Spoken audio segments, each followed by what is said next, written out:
E aí apareceu uma outra oportunidade na minha vida, que essa eu não esperava, que foi entrar na política partidária.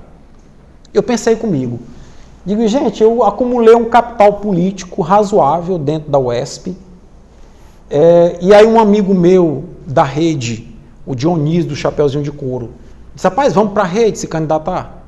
E eu fui para a rede, me filiei pela primeira vez na vida a um partido político e resolvi me candidatar. Propus à rede do Piauí me candidatar ao Senado. Aí o meu irmão lá de Brasília disse assim, rapaz, tu não é muito prepotente não, querer se candidatar logo ao Senado? Eu disse, não. Aí vem outra lição do que eu aprendi com a vida. Planejamento. O que é que eu imaginava? Se eu fosse candidato ao Senado como eu fui, quantos votos vocês deram para o Senado o ano passado? 2. Ou seja, eu tinha a chance de disputar o segundo voto. Porque a maioria das pessoas nem sequer sabia que ia votar 2 vezes para o Senado. Né? Em vários lugares eu cheguei, doutor, já tenho o meu voto aqui para o senador fulano de tal. Eu digo, mas me dá o segundo voto. E tem segundo voto? Eu digo, tem. E assim eu fui, porque se eu fosse candidato a deputado, é um voto só. Outra, no cargo de senador, eu ia poder participar das sabatinas, dos debates, das entrevistas, como aqui no portal mesmo eu participei. E a minha visibilidade ia estar o quê? Maior, coisa que o deputado não ia. E eu estava começando na política. Eu não tinha recall de experiências passadas. Né? E deu certo. Eu acho que ao final aí eu obtive quase 28 mil votos, só que em Teresina foram 12 mil votos. Gastei 16 mil reais, 10 mil do meu bolso, autodoação, e 6 mil de amigos e familiares. 16 mil numa campanha para Senado, gente. É nada, os caras gastam milhões, né? E eu tive 28 mil votos. E outra leitura que eu tive. O senador Ciro foi eleito com 890 mil votos. Marcelo Castro com 860 mil votos. E tiveram 914 mil votos brancos ou nulos para o Senado. Foi mais do que o senador Ciro teve. E eu estava uma vez na Otorrinos para me consultar, e uma ex-aluna minha do cursinho passou, professor, me desculpe. Eu digo, por quê, minha filha? Não votei no senhor. Eu vim saber agora, esse ano, que o senhor tinha sido candidato. Votei em branco para o Senado. Se eu soubesse que o senhor tinha sido candidato, tinha eu e minha família todinha votado no senhor. E aí me acendeu uma outra luz. Quantas pessoas, aqui por exemplo, quantos souberam que eu fui candidato ao Senado na época da eleição? O Romo soube. Mas aí, isso mostra uma outra coisa. Que a gente que é novo na política e que se dispõe a entrar na política com a proposta de renovar a política, a gente tem que insistir, perseverar. Porque agora, se eu for candidato mais uma vez, eu já não vou partir do 0 voto. Aliás, do 1 voto que era o meu. Né? Eu vou partir já de 28 mil votos. Então as pessoas vão começar a me conhecer mais. Então é necessário. Então eu acho que a gente da sociedade que se omite ao debate político, nesse momento, um momento tão difícil, a gente meio que permite que quem está lá decida por a gente. E aí, como eu já cheguei aos meus 50 anos, e a expectativa média de vida do brasileiro é 75 anos só, eu já vivi 2/3 da minha vida, eu acho que esses últimos 25 anos eu vou dedicar a uma causa que eu gosto, me realizei com isso. Nunca imaginei, por exemplo, de estar num comício com Marina Silva, que era a minha candidata a presidente. De participar de uma convenção com Randolfo Rodrigues, senador reeleito pela rede. Né? De participar de uma convenção com a Heloísa Helena, que foi senadora, né? E que foi candidata a deputada federal, e que a Heloísa Helena, por sinal, nem sabe disso, mas foi uma frase dela que me fez tomar a decisão de me candidatar. Ela dizendo que panfletando no mercado lá em Alagoas, e com aquele jeito dela espivitadinha, né? Um senhor disse assim, eita, mas você tem política na veia. Ela disse, não, senhor, na veia eu tenho hemácia, é sangue. Eu faço política porque se eu não fizer, os bandidos que estão aí vão continuar mandando nesse país. Eu tenho que me posicionar, eu tenho que me rebelar contra isso. Né? Então isso foi o gatilho final que fez eu tomar a decisão de me candidatar. Mas foi uma experiência muito gratificante. Isso aí são algumas imagens da campanha nas minhas redes sociais, Facebook ainda hoje está lá. Eu encerrei a campanha, para mim foi maravilhoso o encerramento da campanha, em Pedro II.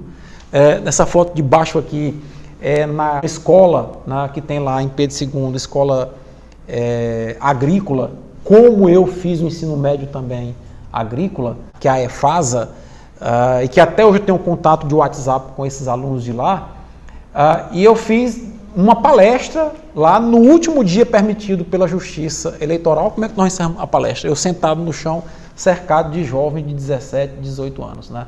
Então isso me faz bem, esse contato com a juventude, de levar experiências e fazer isso que nós estamos fazendo aqui.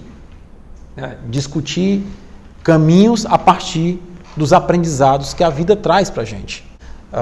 Se você me perguntar assim, o que foi que eu aprendi com a política? Muita coisa, principalmente fazer a leitura das pessoas.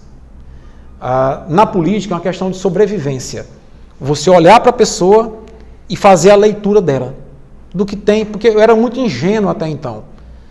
Então, na política partidária, ou você aprende a ler o que está por trás do interesse das pessoas, ou então você não sobrevive na política. Eu pretendo ser eleito, eu já disse para os meus amigos, ainda vou ser senador da República pelo estado do Piauí. Mas eu vou ser senador da República pelo estado do Piauí fazendo política honesta, fazendo política ética. Não é a política do toma lá, dá cá. Jamais comprarei voto, jamais vou me corromper em nome da política. Estou atualmente sem partido, meus planos para o futuro, 2020, eu não sei se eu serei candidato, mas se eu for candidato em 2020, a possibilidade de eu ser candidato em 2020 é algum grupo partidário compreender que eu tenho alguma contribuição a dar no plano majoritário. Eu digo, ser candidato a prefeito de Teresina. E, de novo, a eleição de prefeito é a eleição que permite o debate, a sabatina, a visibilidade na TV, certo? Então, eu estou sem partido e estou aí monitorando o que é que vai acontecer nos próximos meses. Mas há disposição, sim, de eu ser candidato em 2020, certamente serei em 2022, certamente serei em 2026, eu vou até o final da vida me candidatando agora. Uma hora a população vai entender, né? E eu fico muito preocupado com os reducionismos aos quais nós estamos sujeitos no momento atual. Um momento de extrema polarização. A Marina Silva mesmo, ela foi muito prejudicada por essa polarização, e eu acho que é dever da gente, educador, levar essa visão que a política pode ser feita de forma alternativa e de forma correta. Aquela primeira foto lá de bermuda, de blusa azul, é num local que eu tenho o máximo respeito por aquele local, no município de Paquetá, no Quilombo da Costaneira. Sempre que eu estou assim debilitado espiritualmente, eu vou lá conversar com o Naldinho e passar uma noite, 2 noites por lá, né? Inclusive na Oeste nós já fizemos trabalho de extensão nesse povoado quilombola, nesse assentamento quilombola, e é muito gratificante conhecer o estado do Piauí e conhecer a sua gente. Eu sou um brincalhão por natureza, né? Isso aí é uma outra coisa que eu aprendi com a vida. A gente tem que manter o espírito criança dentro da gente, porque senão a vida fica insustentável. Então, a minha esposa às vezes morre de vergonha, mas às vezes onde eu ando que tem a oportunidade de fazer uma molequeira, eu não penso 2 vezes. Então, quer dizer, a gente tem que ter esses momentos de criança, né, para descontrair a vida, porque senão a vida fica muito pesada, fica muito carregada, e eu acho que a gente merece viver essa vida num plano mais tranquilo. Eu talvez tenha uma dimensão da vida que boa parte das pessoas não tenham. Por ser biólogo e por ter estudado a origem da vida, a origem do universo, a gente tem uma compreensão um tanto... Eu não sou terraplanista, a Terra não é plana, tá bom? Primeiro ponto. Isso é coisa de reducionista, mas enfim. Mas às vezes eu fico pensando o seguinte: qual é o plano material que nós estamos aqui? Qual é o plano de vida que nós estamos nesse mundo material? Esse mundo regido pelas doutrinas capitalistas, que muitas vezes são opressoras, e que muitas vezes as pessoas, em nome do poder, fazem e desfazem ao seu bel prazer. Essa é uma reflexão muito importante que eu queria fazer com vocês. eu acho que é importante nós termos a dimensão da imortalidade. A dimensão de que mesmo nesse plano, a minha vida indo se acabar daqui a 25, 30 anos, o meu legado enquanto professor, o meu legado enquanto político, enquanto pai, enquanto amigo, permaneça vivo na cabeça das pessoas. Isso nos dá o poder da imortalidade. Da mesma forma, eu faço a reflexão das pessoas que estão aqui nesse plano, e aí isso se alinha muito talvez com a doutrina espírita, estão aqui nesse plano para fazer maldade, para se aproveitar. Então são pessoas que, na minha visão, têm um espírito pouco evoluído. Eu acho que o muito importante é onde a gente chega, a gente é reconhecido como uma pessoa respeitável. A pessoa pode até dizer, poxa, como o Paulo Henrique é antipático, mas é um cidadão de bem. A pessoa pode até não ter empatia com você. E aí eu estou fazendo uma reflexão no meu canal do YouTube, que vocês vão virar assinantes, com certeza, que é a seguinte, o que é ética e o que é moral. E eu, num vídeo que eu contei agora, essa semana, eu tentei explicar um pouco de ética e moral, que são duas coisas que as pessoas acham que sabem o que são, mas na verdade não sabem, e às vezes algumas que sabem confundem uma coisa com a outra. E ética e moral são conceitos filosóficos. E nós temos um presidente da República que declarou guerra à filosofia, guerra à sociologia. Porque a filosofia e a sociologia que fazem a gente pensar o mundo no qual nós vivemos, os princípios e preceitos éticos e morais que norteiam uma sociedade civilizada. Se eu quero descivilizar uma sociedade, se eu quero tornar o pensamento de uma sociedade reducionista no campo das superficialidades, eu tiro a capacidade dela pensar. E não é à toa que filosofia e sociologia estão instituídos nos cursos de direito, medicina, engenharia, pedagogia, que é para que a gente não forme meramente técnicos, a gente forme seres humanos técnicos capazes de refletir sobre nossa condição de humanos. Então eu fico muito preocupado com o que está acontecendo com o nosso país, esse reducionismo extremo.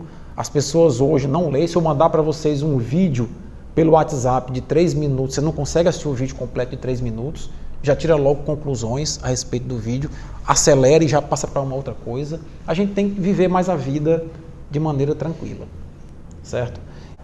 Mas o que eu quero colocar para vocês nessa reflexão é que no Brasil de hoje, me parece que a moral, que é o conjunto de normas, o conjunto de regras que a sociedade incorpora da cultura, dos costumes dentro das leis, me parece que a moral de hoje é a moral que lhe convém.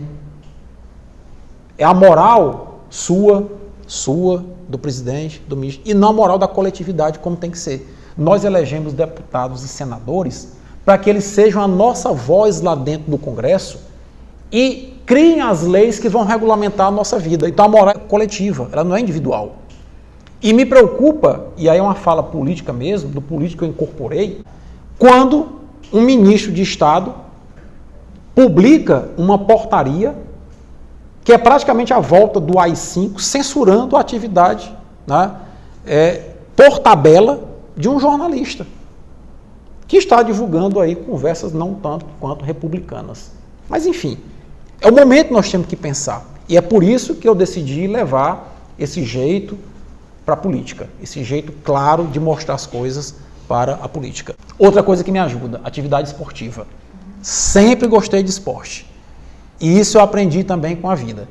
Lá em Campo Maior eu comecei com o futebol, depois lá com o Devan Eugênio no voleibol, a gente fazia parte do time de Campo Maior de voleibol, que na semana universitária lá em Campo Maior a gente fazia os campeonatos de voleibol, né? Depois fui para a bicicleta, depois fui para o tênis, porque as juntas não vão mais respondendo, depois dos 50, aí você tem que procurar coisas que se acomodam com a tua idade. Mas sempre, até hoje, mantive a atividade esportiva.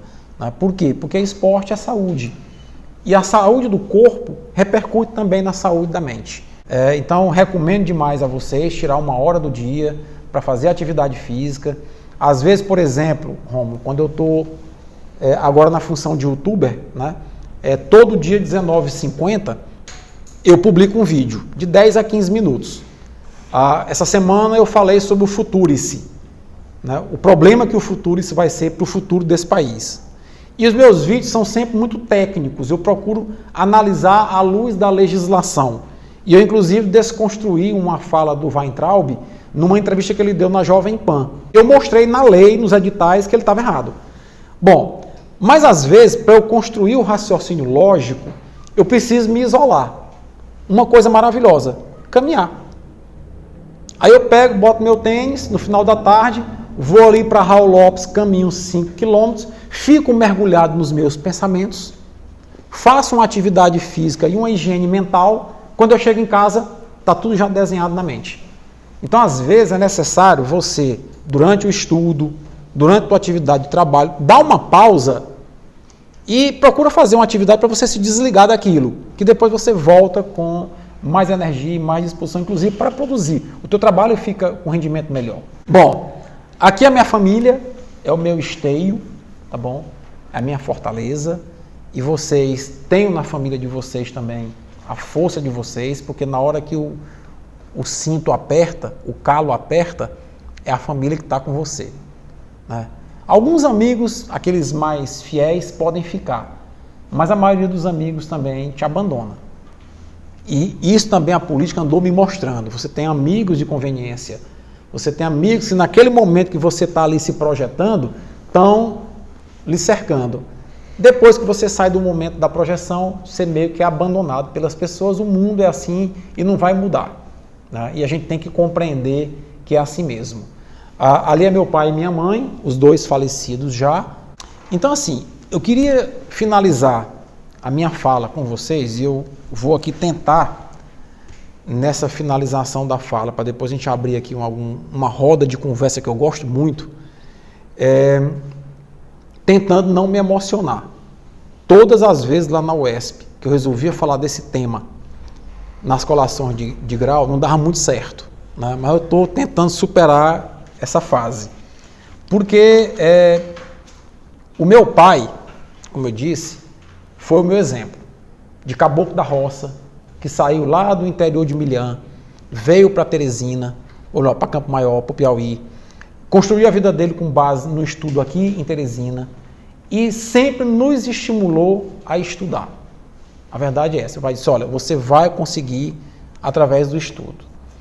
E essa foto é uma foto que o meu irmão, o Pedro, tirou do meu pai uma semana antes dele falecer, né? Isso aí ele deitado numa rede lá em casa. E eu estava tomando uma cervejinha com meu pai, e meu pai disse assim, Paulo, tu é mesmo doutor? Eu digo, papai, desconfiança é essa? Não, porque você já me mostrou seu diploma de mestre, mas nunca mostrou o diploma de doutor. Aí, como nós da academia somos muito organizados, né, a gente tem uma pasta como aquela preta lá, com aqueles plásticozinhos dentro, com todos os títulos organizados, eu fui pegar a pasta para mostrar para ele o título de doutor. Aí disse, não, me dê aqui. Aí ele deitou nessa rede e passou 1 hora lendo título por título, diploma por diploma, publicação por publicação. E aquilo ali, a gente via nele o regozijo com aquilo, a satisfação de estar vendo os títulos que o filho conquistou na vida. Ele que incentivou tanto a gente a crescer por meio do estudo, né? E aí o meu irmão foi feliz em tirar essa foto desse momento. E 1 semana depois, o meu pai não estava mais conosco, né?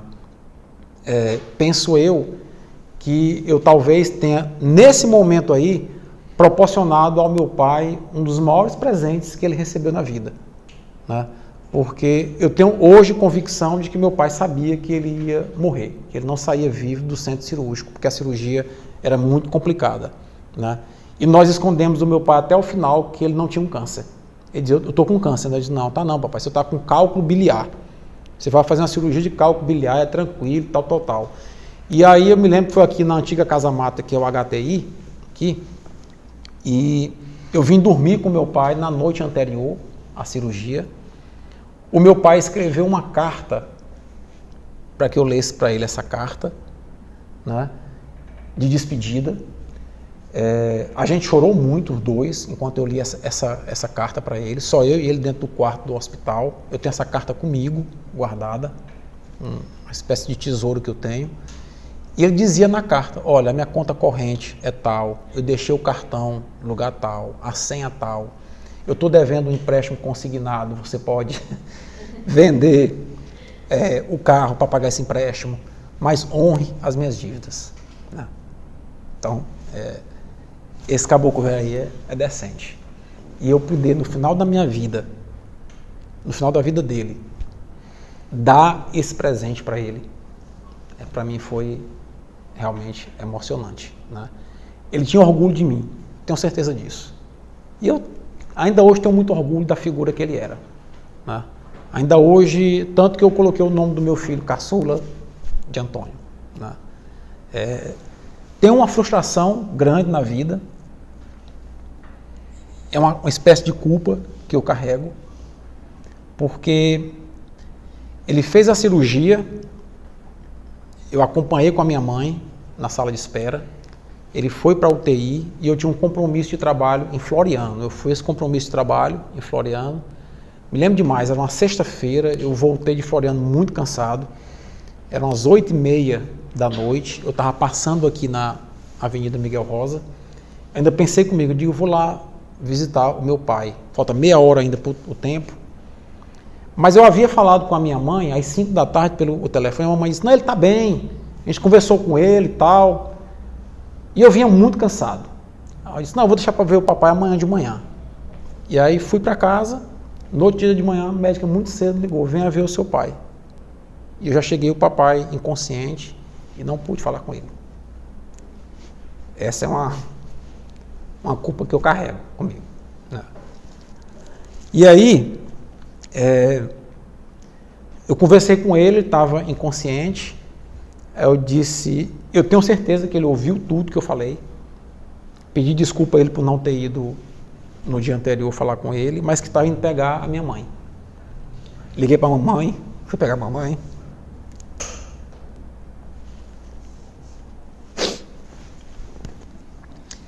E aí nós seguramos a mão dele. Tem jeito. Falamos com ele. Quando ele teve a certeza que a mamãe estava lá com ele, a gente só viu no monitor a linha ficar reta.